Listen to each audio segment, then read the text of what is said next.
Hello friends, जय हिंद। स्वागत आपका आपके अपने चलो होम ट्यूशन पे। दोस्तों सीआईएसएफ एएसआई एलडीसी जो डिपार्टमेंटल एग्जाम है जिसमें 836 से ज्यादा पदों का नोटिफिकेशन जनवरी में जारी हुआ और जिसकी लास्ट डेट दोस्तों 20 फरवरी है। हम दोस्तों आपके लिए पराक्रम बैच लेके आए हैं जो हमारी एप्लीकेशन पे है 1100 रुपए का। मैथ रीजनिंग का डेडिकेटेड बैच है। इंग्लिश इसमें आपको एडिशनल हम प्रोवाइड करेंगे। साथ ही साथ दोस्तों आपको हम YouTube पे डेली बेसिस पे एक दिन मैथ और एक दिन रीजनिंग का मॉक टेस्ट हम आपको करवाया करेंगे मंडे टू सैटरडे। तो कल हमने मैथ का मॉक टेस्ट आपको दे दिया था, काफी जवानों ने उसको पसंद किया। अगर आपने वो क्लास नहीं देखी है तो आपको लिंक उस वीडियो का डिस्क्रिप्शन मिल जाएगा या मैं प्लेलिस्ट बना दूंगा, मैथ का अलग रीजनिंग का अलग, तो आप वहां से देख सकते हो। तो एक दिन मैथ की क्लास आएगी मॉक टेस्ट की, एक दिन रीजनिंग की क्लास हम आपको देंगे और मैथ और रीजनिंग की क्लासेस आपको एप्लीकेशन पे मिलेंगी सिलेबस की। यहां पे आपको प्रैक्टिस सेट मिलेगा, ठीक है। आज है दोस्तों 8 फरवरी, बिल्कुल ये लाइव में रिकॉर्ड कर रहा हूं और आपको ये क्लास रिकॉर्ड फॉर्मेट में मिलेगी क्योंकि मैं ये जानता हूं कि जो जवान सीआईएसएफ में काम करते हैं, किसी पैरामिलिट्री में काम करते हैं, तो सबका जो ड्यूटी का टाइम है वो अलग अलग होता है। तो सारे जवान एक साथ लाइव क्लास में नहीं आ सकते, तो इसलिए हम आपको रिकॉर्ड क्लास दे रहे हैं कि जिस जवान को जब भी टाइम मिले वो उसी टाइम इस क्लास को देख सकता है, ठीक है। तो अपने टाइम के अकॉर्डिंग जैसे आपको सुटेबल हो आप वीडियो की स्पीड को कम या ज्यादा कर सकते हो और अपने अकॉर्डिंग आप क्लास को देख सकते हो। मैं ये मानता हूं कि अगर आप डेली मैथ रीजनिंग के स्मॉक टेस्ट की क्लास में आते हो तो बहुत ज्यादा फायदा आपको एग्जाम में मिलेगा, क्योंकि ये जो सवाल हम लेके आएंगे ये बहुत सारे एग्जामों में आए हुए हैं। जैसे एसएससी के बहुत सारे एग्जाम होते हैं, आरपीएफ होता है, दिल्ली पुलिस होता है, ठीक है। इसके अलावा रेलवे के बहुत सारे एनटीपीसी, ग्रुप डी, बहुत सारे एग्जाम है, तो सभी के जो क्वेश्चन आए हुए होते हैं वही हम लेके आते हैं, ठीक है। तो आप इन क्लासेस को पूरा देखिए, चाहे तो आप फास्ट मोड में देखिए जैसे आपको सुटेबल है, लेकिन पूरा आपको देखना चाहिए, ठीक है। अच्छा, जिस जवान ने अभी तक ज्वाइन नहीं किया है हमारा पराक्रम बैच जिसकी फीस 1100 रुपए है, जी हाँ दोस्तों 1100 रुपए में आपको मैथ और रीजनिंग कंप्लीट मिलेगा। इंग्लिश की 20 मिनट की क्लास डेली हम देंगे जिसमें वोकअप के 5-5 वर्ड हम करवाएंगे। वो एक एडिशनल क्लास है कि आपको थोड़ा बहुत फायदा, क्योंकि आप ये जानते हैं कि आपका जो इंग्लिश का 50 नंबर का सेक्शन है उसमें मान के चले कि 5 से 7 क्वेश्चन वन वर्ड सब्स्टिट्यूशन के आएंगे, 5 से 7 क्वेश्चन इडियम फ्रेज के आएंगे और 5 क्वेश्चन एंटोनियंस, 5 क्वेश्चन सिनोनियंस। तो मैं ये मान के चलता हूं कि वन वर्ड और इडियम फ्रेज आप पूरे के पूरे करके आओगे, ठीक है। और हो सकता है कि एक दो क्वेश्चन आप एंटोनियन सिनोनियन से कर जाओगे। साथ ही साथ कंप्रीहेंशन भी कभी कभी लेके आएंगे, क्लोज टेस्ट भी लेके आएंगे। तो मैं ये मान रहा हूं कि 10 से 15 क्वेश्चन का फायदा हम इंग्लिश में आपको करवा देंगे, ठीक है। बस इतना ही करवा सकते, इंग्लिश में इससे ज्यादा नहीं करवा सकते। हाँ, मैथ रीजनिंग में जो 100 नंबर का सेक्शन है, जो 100 क्वेश्चन आपके मैथ और रीजनिंग के आने वाले हैं, अगर आप इस बैच को लेते हो साथ ही साथ इस मॉक टेस्ट को करते हो डेली बेसिस पे, तो मैं 90 प्लस की गारंटी दे सकता हूं। अगर कोई जवान थोड़ा सा पढ़ने लिखने में ठीक है, सिलेबस को पूरा कीजिए, प्रैक्टिस सेट डेली लगाइए हमारे साथ, 90 प्लस नंबर लाने से कोई रोक नहीं सकता है, ठीक है। और अगर यहां मैथ रीजनिंग में यहां स्कोर कर लिया 90 प्लस, तो अगर इंग्लिश में 15 क्वेश्चन भी कर रहे हो और जीके में 50 में से 20 क्वेश्चन भी कर रहे हो तो 130-35 के आसपास आपका स्कोर हो जाएगा और आप आराम से सिलेक्शन ले जाओगे, ठीक है। तो इस बात का विशेष ध्यान रखिए।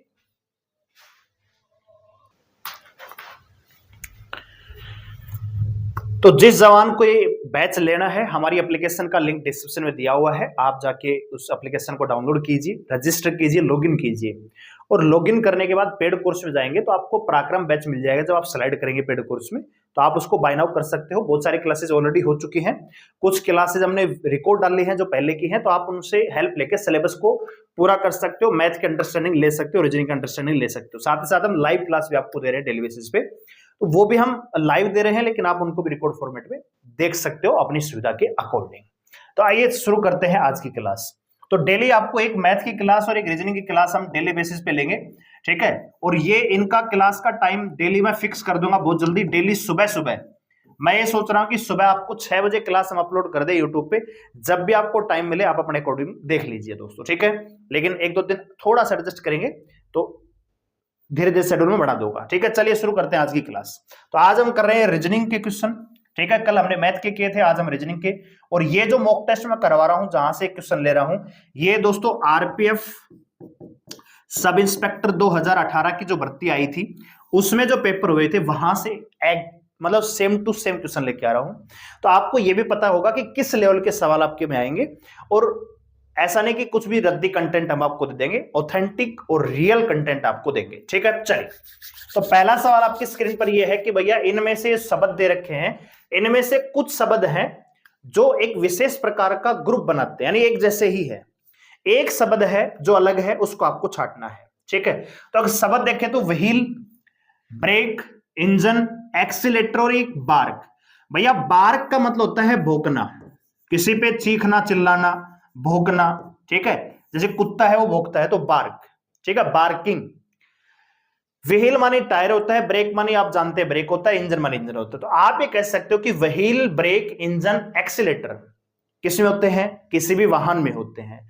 लेकिन बार्क है वो तो भौंकना है, वो तो वाहन से संबंधित नहीं है। तो यहां पे अलग क्या जाएगा? बार्क आ जाएगा। ऑप्शन नंबर ए इस सवाल का राइट आंसर हो जाएगा। अगला सवाल आपसे पूछा है कि जो शब्द दिया है ब्राउजर, ब्राउजर शब्द का जो वाटर इमेज हम बनाएंगे तो कौन सा बनेगा? अब जैसे वाटर इमेज का क्या है दोस्तों, जैसे कोई लेटर आर है ना, कोई लेटर आर है मान लीजिए, इस प्रकार से बना हुआ है। अगर आप इसका मिरर इमेज बनाओगे तो जो सामान्य दर्पण होता है उसमें लेफ्ट और राइट का चेंज आता है, यानी जो लेफ्ट है वो राइट हो जाता है, राइट और लेफ्ट हो जाता है, जबकि टॉप और बॉटम सेम रहता है।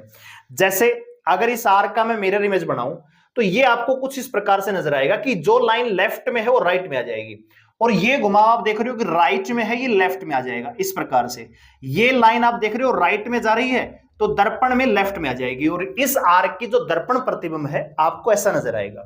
लेकिन अगर इसी का मैं वाटर इमेज देखना चाहूं, जल प्रतिबिंब देखना चाहूं, तो जल में क्या होता है दोस्तों, टॉप और बॉटम सेम रहता है, सॉरी टॉप और बॉटम बदलता है, राइट और लेफ्ट सेम रहता है, यानी जो राइट में वो राइट में रहेगा, जो लेफ्ट में वो लेफ्ट में रहेगा, लेकिन टॉप है वो बॉटम में आ जाएगा, बॉटम है वो टॉप में हो जाएगा। तो आप ये देखिए, ये लाइन है ये ऊपर जा रही है तो भैया ये नीचे आ जाएगी, लेफ्ट में है लेफ्ट में रहेगी।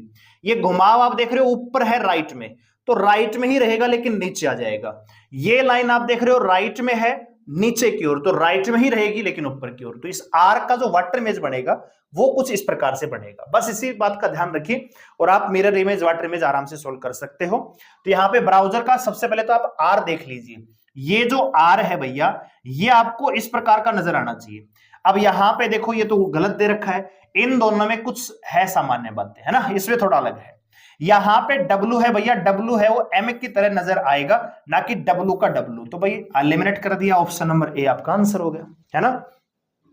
मैं थोड़ा सा एक्सप्लेन करने की कोशिश कर रहा हूं ताकि आपको अच्छे समझ में आए, है ना। चलिए अगला सवाल आपकी स्क्रीन पर है। ठीक है, सवाल आपको दे रखा है यहाँ पे सिलोगिज्म का। आप जानते हैं कि इस प्रकार के सवाल भी आपको पेपर में देखने को मिलते हैं, और मान के चले कि 50 क्वेश्चन में से 5 क्वेश्चन आपको यहीं से आने वाले हैं। ठीक है, तो हम क्या करते हैं, जब भी मैं सिलोगिज्म करवाता हूं, मैं आपको करवाऊंगा अभी सिलेबस में, तो मैं वेन डायग्राम का प्रयोग करूंगा, क्योंकि वेन डायग्राम में किसी प्रकार का कोई डाउट नहीं रहता है। जैसे जैसे स्टेटमेंट दिया हुआ है वैसे वैसे आप डायग्राम बना लीजिए। कह रहा है कि सभी मीटर क्या है भैया, फिट है, जितने भी मीटर हैं सारे फिट है। तो मैंने बना दिया भैया जितने भी मीटर हैं, ऑल मीटर्स आर फिट। तो हमने बना दिया भैया जितने भी मीटर सारे फिट है, ये डायग्राम बनेगा। कह रहा है कि कुछ फिट है वो इंच है, कुछ फिट है वो क्या है भैया, इंच है। तो हमने डायग्राम बना दिया। अगला कह रहा है कि सभी इंच क्या है, यार्ड है। भैया सभी इंच क्या है, यार्ड है। तो मैं इसका डायग्राम बस इतना ही बनाऊंगा, यार्ड। अब एक चीज आप समझ लीजिए कि जो सभी इंच यार्ड है, इस यार्ड का डायग्राम में थोड़ा सा बड़ा करके बना सकता था। ठीक है, तो ये मीटर में भी आ जाता, फिट में भी आ जाता।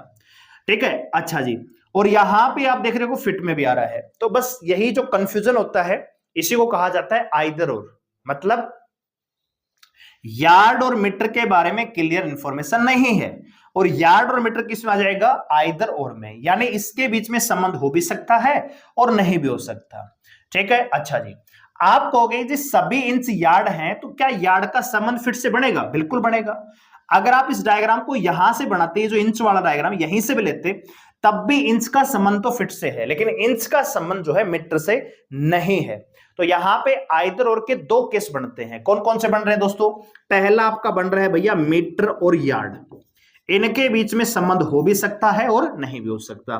दूसरा आपका जो आइदर और का केस बन रहा है वो है जी मीटर और इंच, इनके बीच में भी संबंध अभी क्लियर नहीं है। और ऐसा केस जिसमें आइदर और हो, अकेला निष्कर्ष गलत होगा। अभी हम देखेंगे क्या होगा।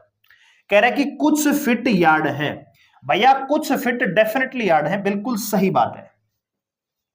कह रहा है कि कुछ मीटर यार्ड है, कुछ मीटर यार्ड है। अब भैया कुछ मीटर यार्ड हो भी सकता है और नहीं भी हो सकता, आगे देखते हैं। कह रहा है कि कोई मीटर यार्ड नहीं है। अब ये आ गया ना, दोनों बातों में से एक बात हो सकती है, या तो है या फिर नहीं है। लेकिन जब दोनों कंक्लूजन एक साथ आते हैं तो दोस्तों इसमें हम लगाते हैं आइदर और। आइदर और का मतलब है कि या तो ये सही है, या तो नंबर 2, या फिर 3 सही है। यानी इन दोनों में से एक सही है, इन दोनों कंक्लूजन में से एक सही है। कौन सा मैंने पता, आइदर या तो ये या फिर या। ठीक है। कह रहा है कि सभी मीटर इंच हैं। भैया सभी मीटर क्या है, इंच है? नहीं, मीटर और इंच के बीच में तो कंफर्म ही नहीं है, तो ये गलत हो जाएगा। तो यहां पे आप ये कहोगे कि निष्कर्ष नंबर 1 तो बिल्कुल सही है और 2 और 3 में से कोई एक सही है। तो आप देखो कंक्लूजन नंबर 2 देखिए, केवल एक निष्कर्ष और या तो 2 या फिर 3 सही है। तो ऑप्शन कौन सा आएगा? बी आपका राइट हो जाएगा। ठीक है, समझ में आया होगा। अगर थोड़ा बहुत कम भी समझ में आया है सिलोग्जम, अगर आपको अच्छा मतलब कम समझ में आता है तो आप हमारे बैच में आइए, वहां पे मैं सिलोग्जम कराऊंगा, एक भी डाउट आपका नहीं बचेगा। ठीक है, चलिए आइए आगे बढ़ते हैं। अगला सवाल यहां पे कोडेड ब्लड रिलेशन का सवाल दिया हुआ है, आपको कोड दिया है, कोड के आधार पे आपको सवाल को सोल्व करना है। सबसे पहले कह रहे हैं कि $P। तो भैया $P का मतलब है कि P डॉलर का भाई है। तो अगर P भाई है, सॉरी $P है ना, तो P Q का भाई है। तो P भाई है किसका दोस्तों? Q का। भाई है मेल पर्सन, वर्ग का निशान Q का समानांतर पीढ़ी में, है ना। आगे देखो $Q, तो इसका मतलब Q भाई है किसका? R का। तो भैया Q भाई है किसका? R का। यहां तक हमने क्लियर कर दिया है, R तक। आगे देखिए R@S। तो भैया R@ का इसका मतलब है कि R S की मां है। R जो है माता है किसकी? S की। तो S भैया नीचे आ जाएगा। S के बारे में क्लियर नहीं है कि मेल है या फीमेल है, तो जबरदस्ती सिंबल देने की आवश्यकता नहीं है। कह रहा है कि P S से किस प्रकार संबंधित है। ये जो P है ये S का क्या लगता है? तो आप मुझे बताइए, S की माता कौन है? R, और R का भाई कौन है? P। मां का भाई क्या लगता है भैया? मामा लगता है, और मामा को इंग्लिश में बोलते हैं अंकल। क्या बोलते हैं? अंकल बोलते हैं। ठीक है, तो ऑप्शन नंबर ए सवाल का राइट आंसर। अगला सवाल देखिए दोस्तों, बहुत बढ़िया लेवल के सवाल ले आए हैं दोस्तों, इंटरेस्टिंग सवाल आपके लिए लेके आए हैं, डेडिकेटेड होके पढ़ाएंगे, बढ़िया कंटेंट आपको दूंगा। ठीक है, तो आप जो जवान सीआईएसएफ में काम कर रहे हैं, अगर आप बढ़िया कंटेंट चाहते हैं, वास्तव में जो एग्जाम से ओरिएंटेड है, और हमने सीआईएसएफ 2019 वाले बच्चों के साथ बढ़िया मेहनत की है और काफी बच्चे हमने सेलेक्ट भी करवाए हैं, तो हम ये चाहते हैं कि सीआईएसएफ में जो हमारे एएसआई एलडीसी का सपना देख रहे हैं जो जवान, एक नॉर्मल कांस्टेबल को एएसआई पहुंचने में कम से कम 15 से 20 साल का समय लग जाता है, क्योंकि 11 साल का तो पीरियड होता है हेड कांस्टेबल मिनिस्टर बनने के लिए, उसके बाद 5 से 7 साल लग जाते हैं एएसआई बनने के लिए। तो ऐसा जवान जिसकी 5 साल सर्विस पूरी हो चुकी है और 6ठे साल में ही वो एएसआई बन जाए, तो आप ये मान के चलिए कि जब रिटायर होगा तो कम से कम ये मान के चल सकते हैं कि इंस्पेक्टर या असिस्टेंट कमांडेंट तक तो पहुंच ही जाएगा। तो एक बढ़िया अपॉर्चुनिटी है, बस थोड़ा सा लगन के साथ डेली बेसिस पे रेगुलर के साथ आपको टाइम निकालना पड़ेगा। मैं नहीं कह रहा कि फिक्स टाइम आप सुबह 8 बजे ही पढ़िए, जब भी आपको टाइम मिलता है बस टाइम को मैनेज करना है, आप इन क्लासेस को देख सकते हो। ठीक है, और ये बहुत ज्यादा बेनिफिशियल क्लासेस हैं, हम आपको ऐसा डंगा नहीं दे रहे, हम आपको वो पढ़ा रहे हैं जो एग्जाम ओरिएंटेड होगा और बढ़िया कंटेंट रहेगा। चलिए अगला सवाल है कि दी गई आकृति में कितने वर्ग हैं भैया। तो आप मुझे एक बात बताइए, अगर सिंपल सा मैं वर्ग यहां पे बनाता हूं तो इसमें कितने वर्ग होंगे। हालांकि हम जब रीजनिंग का क्लास करवाएंगे तो उसमें काउंटिंग फिगर भी करवाऊंगा, ये मॉक टेस्ट है खाली, है ना। तो आप इस वर्ग में कहते हैं जी, सिंपली आप कहेंगे जी 5 वर्ग होते हैं, है कि नहीं है। तो आप मुझे बताइए इसमें कितने हैं जी 5, इसमें कितने हैं जी 5, और ये जो सबसे बड़ा इसमें भी कितने हैं 5। अब आप मुझे एक बात बताइए, ऐसा कोई मतलब एक ऐसी कोई लाइन है जिससे कॉमन कोई वर्ग बन रहा हो। कॉमन तो नहीं है जी, तो सीधा सीधा आंसर क्या जाएगा 15। ठीक है भैया, 5 इस बड़े के 1 2 3 4 और एक बड़ा 5, 5 इसके 15। कोई एक्स्ट्रा क्या आपको लग रहा है कि यहां से कोई लाइन ऐसी है जो इनसे भी कोई नहीं भैया, ऐसा तो कुछ नहीं है। तो कितने होंगे 15 यहां पे वर्ग होंगे। वर्ग कितने होंगे जी 15 होंगे। अगला सवाल देखिए, बहुत बढ़िया सवाल है, ध्यान से देखिएगा दोस्तों सवाल को। सवाल बहुत ही शानदार लेवल का है। कहा गया कि दी गई रेखा मतलब सीधी रेखाएं कितनी है, ठीक है, कितनी सीधी रेखाएं हैं, स्ट्रेट लाइन कितनी है।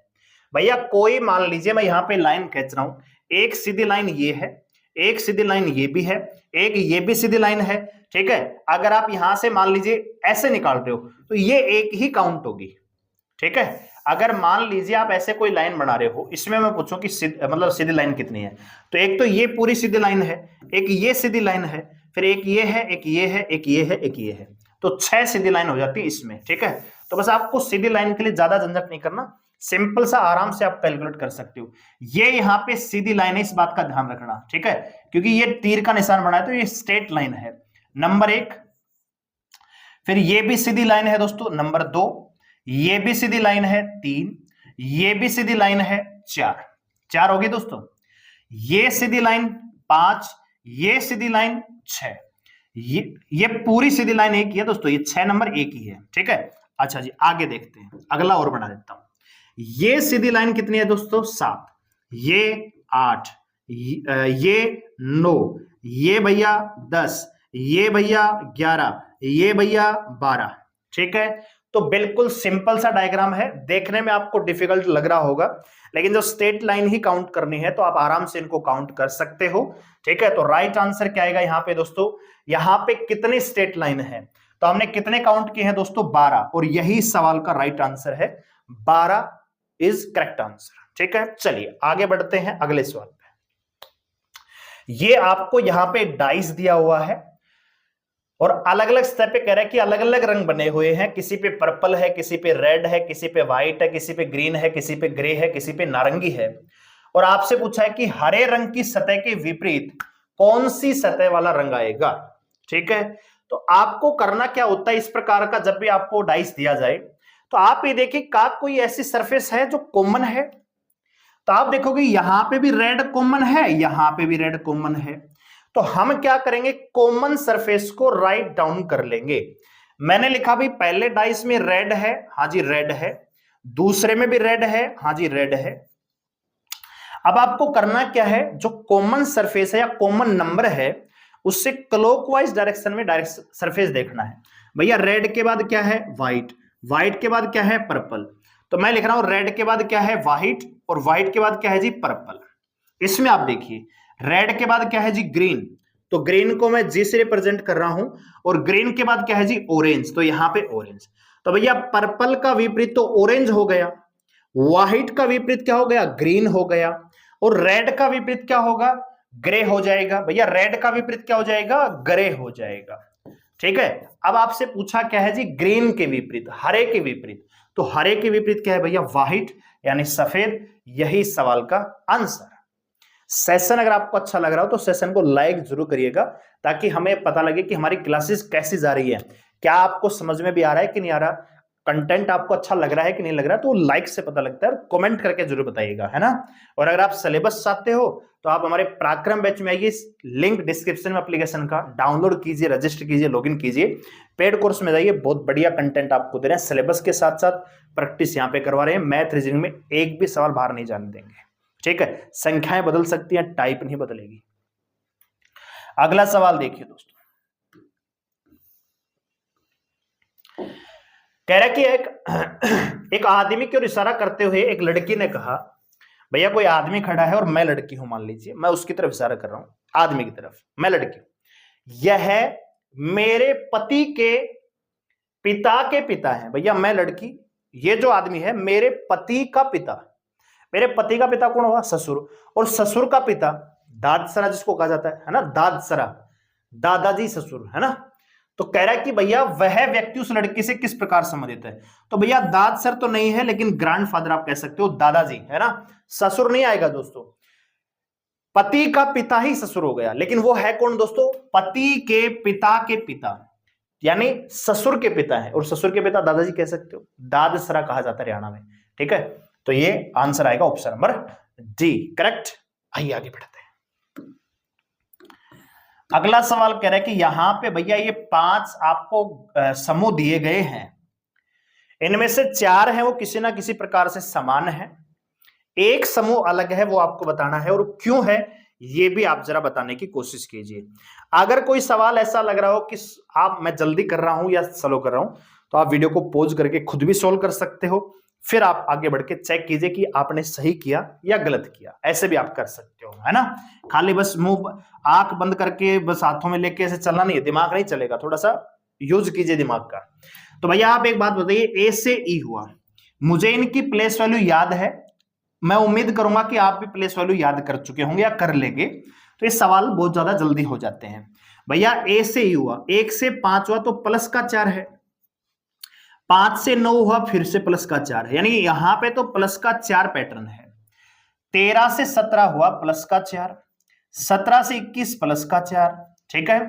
11 से 14, 11 और 3 14 होता है, यहां पे प्लस का 3 है। 14 और 5 19 है दोस्तों, यहां पे 5 है। यहां पे देखोगे 3 से 7 हुआ प्लस का 4, 7 से 11 प्लस का 4, यहां पे 12 से 16 प्लस का 4, 16 से 20 प्लस का 4। यानी हम ये देख रहे हैं कि सभी ग्रुपों में +4 का पैटर्न है, लेकिन एक ग्रुप ऐसा है जिसमें +3 और +5 का पैटर्न है, और यही क्या हो जाएगा दोस्तों, हमारा राइट आंसर हो जाएगा। भैया ये फिट नहीं बैठ रहा है ना। आइए आगे देखिए, अगला सवाल आपको सीरीज का दिया हुआ है, जरा बताइए। सेशन अच्छा लगे तो लाइक करेंगे, शेयर करेंगे, चैनल को सब्सक्राइब कर लीजिए हमारे साथ जुड़े रहने के लिए। तो भैया यहां पे आप एक चीज पे गौर कीजिएगा कि संख्याएं हैं वो लगातार क्या हो रही हैं, बड़ी हो रही हैं। मैं श्रृंखला को यहां लिख देता हूं, देखो 17 से 19 हो गया, फिर 19 से सीधा 41 हो गया, 41 से 127, फिर भैया 513, यानी संख्याएं लगातार क्या हो रही हैं, बड़ी हो रही है। तो जब संख्याएं लगातार बड़ी हो रही हैं, एकदम से बढ़ रही हो, तो वहां पे दो पैटर्न लगते हैं, या तो स्क्वायर या क्यूब का, यानी वर्ग और घनमूल का, घन का, कि भैया किसी संख्या का घन किया, जैसे 5 का क्यूब है 125, प्लस का 2 जोड़ा हुआ है, ये 8 का क्यूब है प्लस का 1 जोड़ा हुआ है। लेकिन पीछे आप देखोगे तो 41 के नजदीक कोई क्यूब नहीं है, 27 है, बहुत छोटा नंबर है। मैं आपको एग्जांपल बता रहा हूं वाली, है ना। तो अगर क्यूब का नहीं है तो फिर किसका है, मल्टीप्लाई, क्या है जी, मल्टीप्लाई। तो आप ये देखिए कि 17 से 19 कैसे बना होगा, तो आप कहेंगे जी 17 गुणा में 1, 17 एकम 17 प्लस में 2, 17 एकम 17 और 2 19।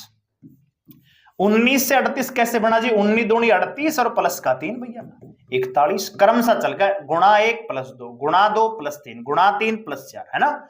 अब आगे क्या आएगा, 41 गुणा में 3 123, और प्लस में 4 जोड़ोगे तो कितना आएगा, 127 आएगा। इसी प्रकार 127 गुणा में 4, ठीक है, और प्लस में क्या आएगा दोस्तों, यहां पे 5, तो 4 7 28, ये आएगा 508, 508 में 5 जोड़ेंगे तो 513 जाएगा।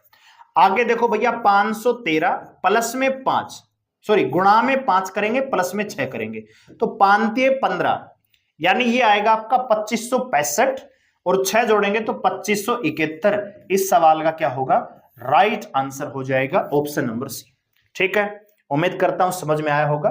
तो यहां पे पैटर्न क्या है कि इंक्रीजिंग ऑर्डर में नंबरों से मल्टीप्लाई किया, और इंक्रीजिंग ऑर्डर ही यहां पे जोड़ा गया, मल्टीप्लाई प्लस में जोड़ का पैटर्न है।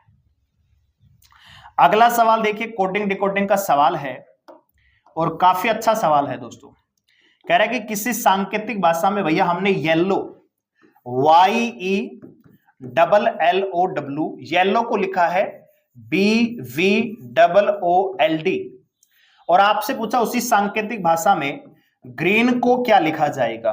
तो आप जरा गौर कीजिएगा, बहुत ही आसान पैटर्न है। अंग्रेजी वर्णमाला की तो प्लेस वैल्यू आपको याद होनी चाहिए, दूसरा अपोजिट लेटर आपको याद होने चाहिए कि किस लेटर का अपोजिट कौन सा लेटर आएगा। अगर आपको याद है तो देखते ही पैटर्न आ जाएगा।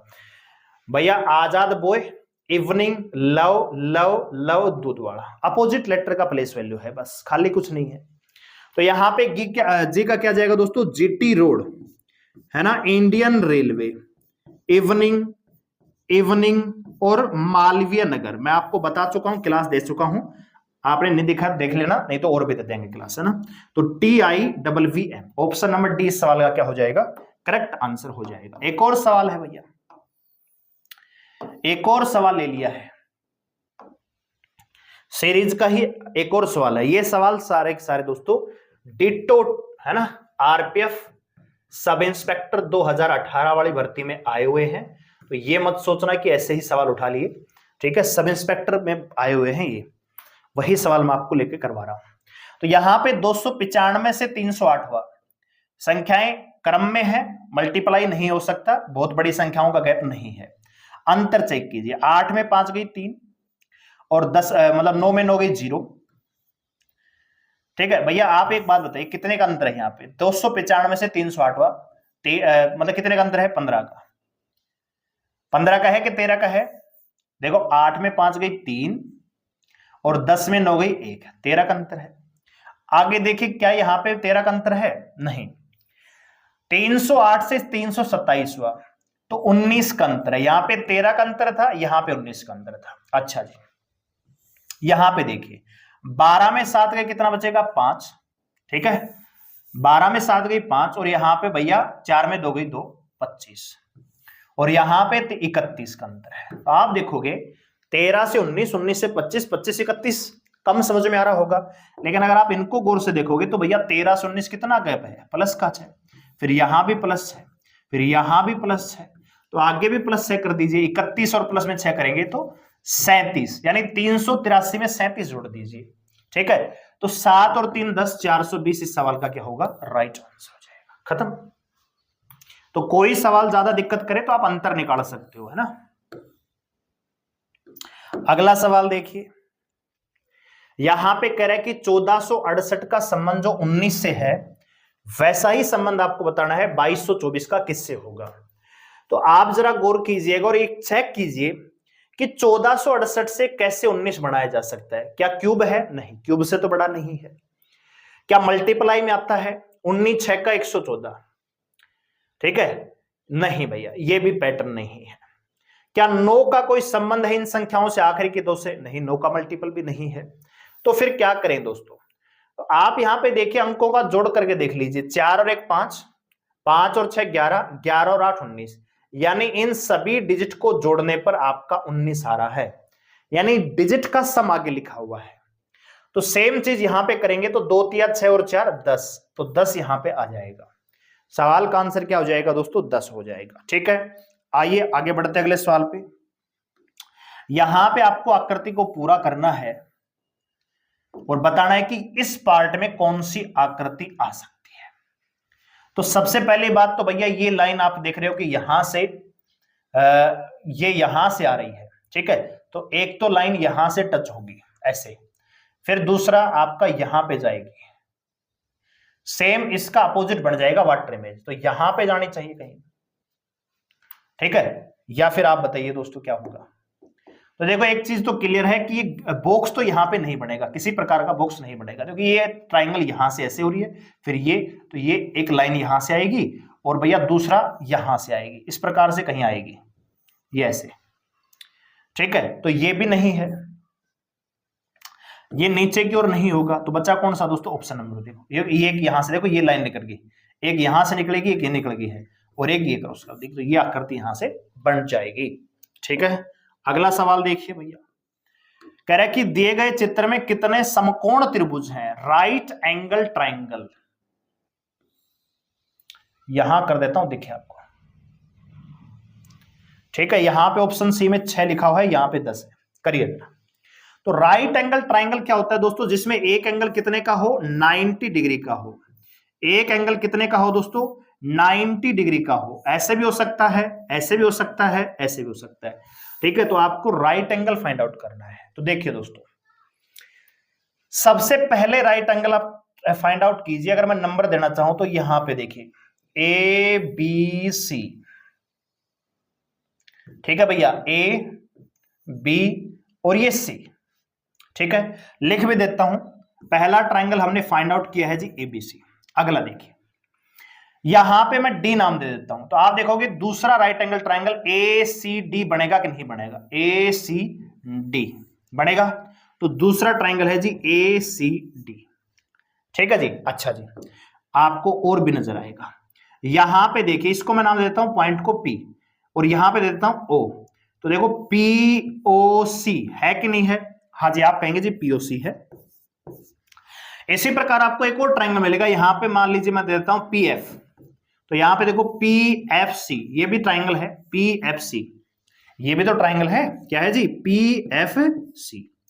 अच्छा जी, और बताइए, और देख लीजिए भैया, और कोई ट्राइंगल है क्या?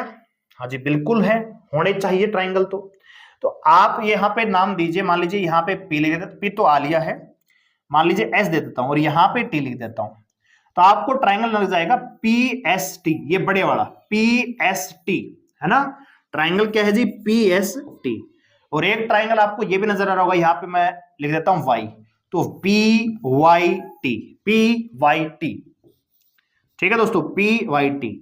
इसके अलावा इनसे कोई भी राइट एंगल ट्राइंगल नहीं बनेगा, यहां से भी कोई राइट एंगल ट्राइंगल नहीं है। ठीक है, तो यहां पे राइट एंगल ट्राइंगल कितने होंगे दोस्तों? 6 होंगे। ऑप्शन नंबर सी आपका राइट आंसर हो जाएगा। अगर आपको नहीं समझ में आया, मान लीजिए 1% की कैसे फाइंड आउट कर दिया, तो आप वीडियो को थोड़ा सा रिवर्स कीजिए, फिर दोबारा देख सकते हो। ठीक है, चलिए, उम्मीद करता हूं समझ में आया होगा, कंटेंट आपको अच्छा लग रहा होगा। बहुत ही बढ़िया बढ़िया सवाल हम लेके आए हैं। अगला सवाल एक बार फिर से सिलोग्जम का है, ऑप्शन इसके नहीं है लेकिन आप वैसे ही बता सकते हो, इतने तो बातें आप समझ चुके होंगे। कह रहा है कि कुछ बिल्ली कुत्ते हैं, तो हम डायग्राम बनाएंगे भैया। ये हमने बनाया बिल्ली, और हम यहां पे कहना चाह रहे हैं कि बिल्लियों में से कुछ क्या है जी? कुत्ते हैं। ठीक है जी, और कह रहा है कि जितने भी कुत्ते हैं सारे चूहे हैं। सभी कुत्ते क्या हैं भैया? चूहे। तो देखो, सभी कुत्ते चूहे हैं, तो चूहे और बिल्ली का संबंध भी क्या है? सम का है। बिल्ली और कुत्ते में क्या है भैया? सम का है। कुत्ते और चूहे में क्या है जी? ओल का है। कह रहा है कि कुछ चूहे बिल्लियां हैं, तो कुछ चूहे डेफिनेटली क्या है? बिल्लियां हैं।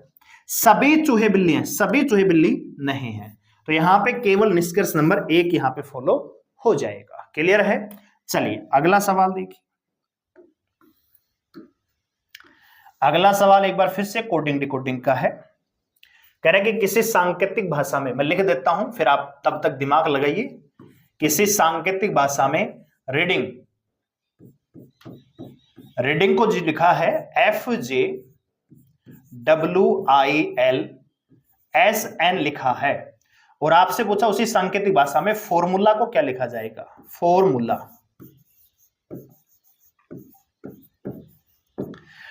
तो आप जरा दिमाग लगाइए, क्या अपोजिट लेटर का कोई पैटर्न है, या क्रॉस का कोई पैटर्न है, या आखिरी लेटर को फर्स्ट में लिख दिया, फर्स्ट को आखिरी में लिख दिया, कैसा कोई पैटर्न है? दिमाग लगाइए। और दिमाग लगाने का सबसे अच्छा तरीका है कि आप प्लेस वैल्यू डाल दीजिए। प्लेस वैल्यू डालते ही आधा सवाल आपका सोल्व हो जाता है दोस्तों। ठीक है, तो यहां पे प्लेस वैल्यू आर की 18, 5, 1, 4, 9, 14 और 7। यहां पे करेंगे 6, 10, यहां पे 23, ठीक है, 9, 12, 19 और यहां पे 14। यहां पे देख देते हैं 6, 15, 18, 13, 21, 12, 1। प्लेस वैल्यू डालते ही क्या हुआ कि थोड़ी थोड़ी बातें आपको समझ में आ गई। कैसे जी? आप देखो, यहां पे 1 है, यहां पे 6 है। कितने का पैटर्न है जी? प्लस का 5 है क्या? हाँ जी बिल्कुल है। 5 से 10 हुआ, प्लस का 5 है। 18 से 23 हुआ, प्लस का 5 है। पहले 3 लेटर को क्रॉस में लिख के प्लस 5 कर दिया गया। आखिरी 3 भी चेक कर लेते हैं। तो देखो, 7 से 12 हुआ, 14 से 19 हुआ, 9 से 14 हुआ, यहां भी प्लस का 5 है, और बीच वाले में भी प्लस का 5 है। लेकिन 3 का पैटर्न इधर, 3 का पैटर्न इधर, और बीच वाले को सीधा कर दिया, और सभी में क्या है जी? प्लस 5 है। सेम चीज यहां पे अप्लाई करेंगे, तो इन तीनों को यहां क्रॉस में लिखेंगे, इन तीनों को यहां क्रॉस में लिखेंगे, और इसको यहां पे लिखेंगे। ठीक है, तो आर में भैया, आर के 18, 5, 23, 23 स्थान पर लेटर कौन सा आता है दोस्तों? आपका डब्ल्यू। पहला लेटर डब्ल्यू होना चाहिए, क्योंकि 18 और 5 23 पे डब्ल्यू आता है। और जैसे आप पहला लेटर निकालोगे, यहां भी पहला लेटर डब्ल्यू नहीं है, यहां भी नहीं है, यहां भी नहीं है, केवल ऑप्शन नंबर डी आपका राइट आंसर। ठीक है, तो बहुत ही अच्छा सवाल है, उम्मीद करता हूं समझ में आ गया होगा। आइए आगे बढ़ते हैं। तो ये जो सवाल आपको दे रखा है दोस्तों, ये सीटिंग अरेंजमेंट का है। और जब भी आपके एसआईएलटी में सिटिंग अरेंजमेंट का सवाल आएगा, तो मान के चलिए कि 2 से 3 क्वेश्चन का गुच्छा आएगा, यानी इस प्रकार का सवाल मिलेगा, और साथ ही साथ 2-3 सवाल आपसे पूछे जाएंगे। तो हम पहले क्या करेंगे जी? अरेंज करेंगे, और उसके बाद हम सवालों का आंसर देंगे। तो सवाल क्या दिया है जरा पढ़िए आप। कह रहा है कि भैया 10 व्यक्ति हैं और 2 समानांतर पीढ़ियों में बैठे हैं। पहली पंक्ति में ABCDE, ये 5 आदमी बैठे हैं, और सभी दक्षिणी की ओर मुड़ के बैठे हुए हैं। और दूसरी पंक्ति में भैया PQRST है, इनका मुंह उत्तर की ओर है। ठीक है, तो इसका मतलब ये है कि पंक्ति एक यहां पे बैठी है, यहां पे मैं लिख देता हूं पंक्ति नंबर 1, क्योंकि इनका मुंह दक्षिण दिशा में होगा, और यहां पे मैं लिख देता हूं जी पंक्ति नंबर 2। ठीक है जी, हाँ जी लिख दिया। अब आप देखिए, ठीक है जी कोई बात नहीं, कह रहा है कि ई एकदम किनारे पे, मैं यहां पे 5 लाइनें बना देता हूं भैया, ये 5 आदमी यहां पे बैठेंगे ताकि थोड़ी सी आसानी मुझे हो, और ये 5 आदमी यहां पे बैठेंगे।